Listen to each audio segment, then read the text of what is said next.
Assalamualaikum warahmatullahi wabarakatuh. Pemirsa, pada kesempatan ini saya Bang Elgi akan melanjutkan Senja Pajajaran bagian kedua. Terima kasih kepada semua subscriber yang selalu setia mengikuti. Selamat mendengarkan. Setelah kubu pertama meninggal, diangkatlah Walang Sungsang sebagai penggantinya dan bergelar kubu kedua dengan nama Cakrabuana atau Cri Mangana. Kadipaten Cirebon adalah berdasarkan agama Islam dengan penduduknya pemeluk-pemeluk Islam. Berita selanjutnya yang juga menyentuh anak telinga Sang Prabu Siliwangi adalah perjalanan hidup Putri Rara Santang. Konon diberitakan bahwa Putri Pajajaran itu telah jauh rantaunya ketika pergi bersama kakaknya Walang Sungsang ke negeri Arab untuk menjalankan ibadah haji di tanah Mekah. Ternyata telah terpilih menjadi permaisuri Raja Ismailiyah. Yang nyata Rara Santang konon mirip benar dengan permaisuri Raja Mesir yang telah wafat. Itulah sebabnya maka Putri Pajajaran itu dilamar. Rara Santang berputra dua orang, masing-masing Syekh Syarif Hidayatullah dan Syekh Syarif Nurullah. Putra kedua, Syekh Syarif Nurullah, kemudian menduduki tahta kerajaan Mesir menggantikan ayahanda yang wafat. Sedang Hidayatullah bersama ibundanya pulang ke tanah Jawa, langsung menuju ke Cirebon, di mana mereka disambut dengan gembira oleh Pangeran Cakrabuana, yakni kubu kedua negeri Islam Cirebon. Ketika sang paman merasa sudah harus mundur dari kegiatan memimpin negeri Cirebon, kekuasaan lalu diserahkan kepada Syekh Hidayatullah bergelar Sunan Gunung Jati. Sang Prabu Siliwangi mengenangkan segala perjalanan sejarah hidup putra-putrinya yang telah sekian lama terpisah jauh itu. Adapun putra bungsu Pangeran Raja Sengara juga telah masuk agama Islam bergelar Kian Santang dan berada di sebelah timur. Tiba-tiba Maharaja Pajajaran itu membuka kedua matanya perlahan-lahan, pandangan tertuju ke arah yang menghadap, yang masih seolah-olah terpaku pada lantai itu. Sang Prabu berkenan menyesuaikan berita-berita yang telah dapat ditangkapnya dengan pendapat orang-orang kepercayaannya. Mula-mula Ki Patih Argatala yang membenarkan segala berita yang telah didengar Sang Prabu itu, juga Mantri Jero Raga Geni dan mereka yang lain, sehingga semakin mantaplah hati Baginda bahwasanya putra-putrinya itu ternyata masih dalam keadaan selamat. Sebagai makhluk dan penganut agama Sang Hyang yang sangat patuh, Prabu Siliwangi kemudian mengucapkan terima kasih kepada Yang Tunggal atas perlindungannya, disertai doa dan harapan semoga kiranya perlindungan Yang Tunggal tetap menyertai putra-putrinya. Sementara hujan semakin deras, terdengarlah sabda Sang Prabu Siliwangi, mencurahkan pula segenap perasaan yang selama ini terpendam.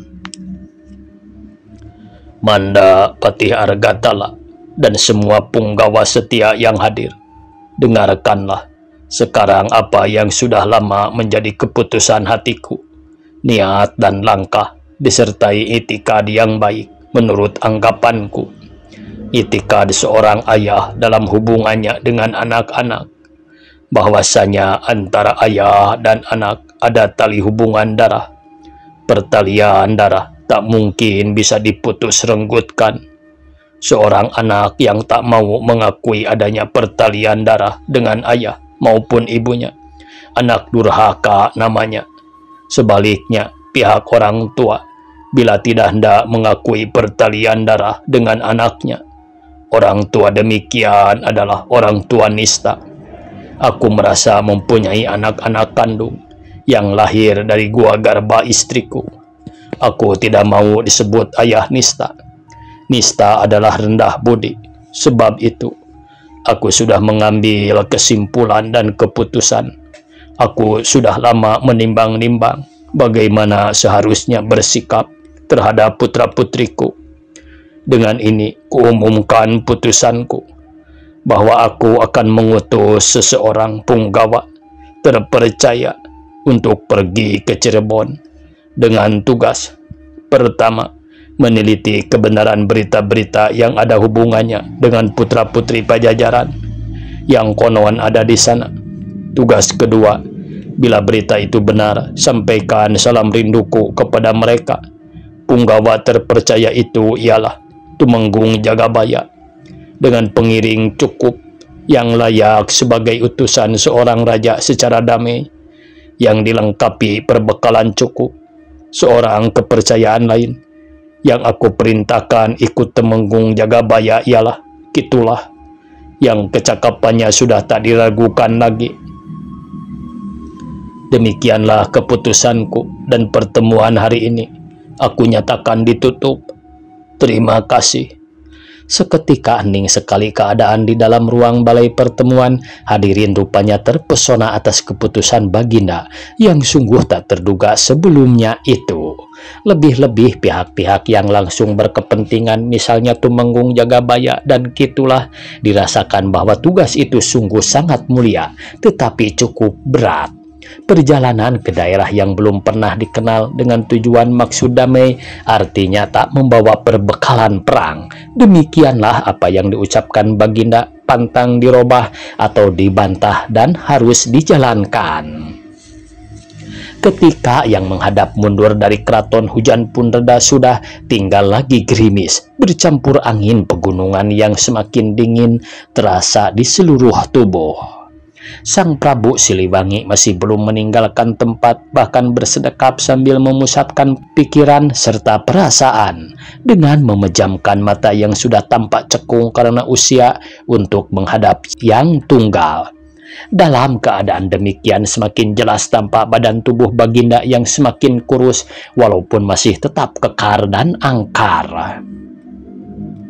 Kewibawaannya menonjol, ditambah pula adanya pusaka nenek moyang selalu lekat pada tubuhnya, yakni apa yang disebut senjata kujang. Hujan yang tiba-tiba jatuh kemudian juga tiba-tiba berhenti adalah sudah biasa terjadi di ibu kota kerajaan Pajajaran, kota penghujan itu. Demikianlah hujan hari itu pun berhenti dengan tiba-tiba. Bahkan lapisan mendung pun telah tersapu habis. Ki Patih Argatala dengan pakaian yang sempat basah oleh gerimis akhirnya sampai di gapura rumah tinggalnya, tak jauh dari istana Pakuan. Sementara itu sudah banyak pula orang berjalan mondar-mandir menunaikan tugas-tugas hari itu. Begitu sang patih tiba di serambi depan rumahnya, kiranya tampak 3 orang remaja duduk menanti dengan agak terkejut. Tetapi penuh hormat Ki Patih Argatala menyambutnya. Tamu-tamunya tak lain adalah putra-putri Prabu Siliwangi, juga para pangeran dari istri sang Prabu yang lain. Setelah Ki Patih berganti pakaian yang kering, maka pertemuan segera dilangsungkan. Ketiga putra-putri Pajajaran ini sebenarnya datang dengan maksud tertentu. Mereka sangat ingin mendengar tentang pertemuan secara khusus dan mendadak yang telah berlangsung di balai pertemuan keraton pada hari itu. Ki Patih menjelaskan terus terang tentang keputusan sang Prabu yang mengutus Tumenggung Jagabaya didampingi Kitulah pergi ke Cirebon untuk mencari hubungan kembali dengan Pangeran Walangsungsang dan adik-adiknya.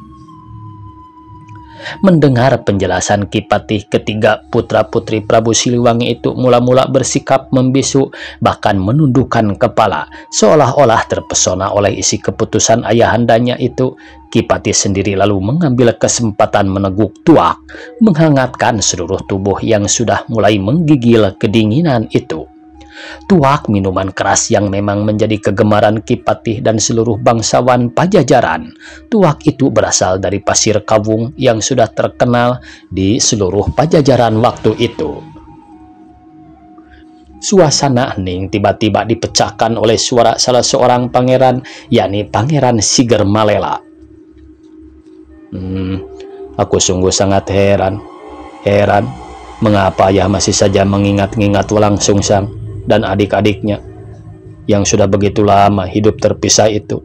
Heran, kenapa ayah berhal demikian? Tidakkah mereka itu sudah durhaka, mendurhakai ayahanda, mendurhakai agama naluri nenek moyangnya, darah keturunan Galuh? Masihkah ada keharusan pertalian darah yang telah terputus itu diusahakan menyambungnya? Tidakkah ayah takut kepada kutukan dan murka Hyang Tunggal? Demikianlah kata-kata terluncur dari mulut Pangeran Sigar Malela yang bermaksud bicara sendiri, tetapi ternyata dapat didengar oleh mereka yang hadir di serambi depan kepatihan itu. Ki Patih menundukkan kepala merasakan kata-kata suara hati kecil seorang putra rajanya itu. Dalam hati orang tua itu sebenarnya tak bisa membantah kebenaran pendapat putra raja itu. Patih Argatala tidak pula merasa heran mendengar pendapat demikian. Beliau adalah orang terdekat dengan keluarga raja di Istana Pakuan. Beliau mengenal sejarah hidup Prabu Siliwangi dari dekat. Permaisuri pertama adalah ibunda kandung daripada ketiga putra-putri yang sekarang berada di serambi depan kepatihan itu, yakni Putri Ambedkasi, keturunan Galuh, perkawinan pertama yang berlangsung pada masa sebelum Prabu Siliwangi menduduki tahta kerajaan, menggantikan ayahanda Prabu Anggalarang yang wafat. Putra mahkota itu bernama Raden Manih Rarasa yang gagah perkasa, kemudian demi pendidikannya oleh ayahandanya diserahkan kepada uaknya Ki Gedeng Sedang Kasih yang sangat sakti dan pemegang kuasa atas pelabuhan sebelah utara Muara Jati, terletak tidak jauh dari Kadipaten Baru yang bernama Cirebon. Untuk menguji sampai di mana keberanian dan kesaktian putra Pajajaran itu, suatu saat Raden Manah Rarasa oleh uaknya diperintahkan ikut memasuki sayembara adu kesaktian di antara satria-satria Pajajaran. Lawannya ialah Ki Gedeng Tapa, Raja Kecil Singapura. Perang tanding itu berlangsung seru, mengambil tempat di Surantaka. Sakti lawan sakti, tetapi akhirnya sang putra mahkota Pajajaran berhasil memenangkan perang tanding. Sebagai hadiah, maka Ki Gedeng Tapa telah menghadiahkan seorang putrinya bernama Nyai Subang Larang, seorang perawan bangsawan yang sungguh cantik sekali bagai bulan purnama. Tetapi kemudian ternyata bahwa sang putri melarikan diri. Mula-mula tak diketahui kemana perginya. Maharaja Anggalarang wafat dan putra mahkota kemudian dilantik sebagai Maharaja Kerajaan Pajajaran dengan gelar Prabu Siliwangi. Bersama dengan pelantikan raja itu diangkat pula Ki Argatala sebagai patih kerajaan. Ki Patih lalu teringat kembali kepada peristiwa dijumpainya kembali bunga negeri Singapura Nyi Subang Larang, yakni bahwa ia sudah menjadi murid perguruan Islam Syekh Kuro di desa Karawang. Putri berdarah keturunan Galuh yang sudah memeluk agama Islam itu dilamar oleh Raja Pajajaran yang masih muda dan mendambakan asmaranya kepada putri cantik bagai bulan purnama itu. Dan gelora asmara itulah yang melibatkan sang Prabu ke dalam suatu perjanjian kawin, perjanjian yang nyata-nyata berat sebelah itu. Ketika itu sang patih masih ingat benar bahwa Baginda benar-benar tercuri hatinya oleh sang gadis, sehingga isi perjanjian disetujuinya seluruhnya tanpa tawar-menawar. Waktu itu hati sang patih sudah cemas-cemas dalam memikirkan hari depan perkawinan yang sungguh luar biasa itu. Perkawinan yang membiarkan dua pihak memeluk agama masing-masing. Dan apa yang sejak itu ditakutkan oleh Ki Patih ternyata benar-benar menjadi kenyataan. Masalahnya ialah keturunan. Bukan hanya keturunan urusan pribadi Baginda saja, tetapi menyangkut soal tahta kerajaan Pajajaran. Ki Patih menyadari bahwa sesungguhnya putra sulung Nyi Subang Larang itu lahir mendahului kelahiran putra sulung Nyi Ambedkasi. Putra sulung Nyi Subang Larang ialah Pangeran Walang Sungsang, sedang putra sulung Nyi Ambedkasi Pangeran Siger Malela. Masalah yang sebenarnya belum mendapatkan penyelesaian ialah siapa sebenarnya yang berhak menjadi putra mahkota. Kedua permaisuri yang bersangkutan mengharapkan dapat melahirkan seorang putra mahkota. Ternyata berhasil. Hanya pihak Prabu Siliwangi terlanjur terikat kepada bunyi perjanjian perkawinan dengan Nyi Subang Larang. Tiba-tiba keheningan suasana dipecahkan oleh suara Ratu Mas Mayang Gading, adik Pangeran Siger Malela. Saya jadi ikut menjadi heran. Ayah mengenang yang jauh, sementara yang dekat dilupakan. Suara itu diikuti keluh kesah panjang, penuh penyesalan. Baginya tentu saja lebih setuju bila kakak kandungnya lah yang diakui sebagai putra mahkota Pajajaran. Wajah yang bulat ayu dengan raut muka mirip Rara Santang tertutup oleh lapisan kesedihan hati. Dilihat sepintas lalu, maka wajah keenam putra-putri Prabu Siliwangi dari dua orang istri itu mempunyai persamaan, yakni mengambil wajah sang ayah Prabu Siliwangi. Tiga pasang putra-putri itu ternyata adalah keturunan darah Galuh, tetapi yang sudah berbelah dua dalam hal kepercayaan dan keyakinan. Mereka masing-masing mengikuti jejak ibunda kandungnya. Putra-putri dari pihak Subang Larang memeluk agama Islam, sedang putra-putri Ambedkasi tetap menyembah Hyang Rumuhun, dewa tertinggi Sang Wisnu. Bagaimana pendapat pribadi Eyang Patih? Tiba-tiba si bungsu Pangeran Tunggulawaru mengajukan pertanyaan. Datangnya pertanyaan itu secara tiba-tiba dan agak mengejutkan hati Ki Patih. Tetapi orang tua yang banyak pengalaman itu segera mengambil kebijaksanaan. Tamu-tamu mudanya itu dipersilahkan minum air tuak dan mencicipi hidangan kue-kue yang dihidangkan. Sebenarnya Ki Patih ingin mengambil kesempatan untuk berpikir dahulu sebelum menjawab pertanyaan pangeran bungsu itu. Jawaban yang meminta kebijaksanaan. Dalam masalah yang sangat pelik mengenai urusan pribadi keluarga rajanya itu, Ki Patih Argatala harus dapat mengambil jalan tengah.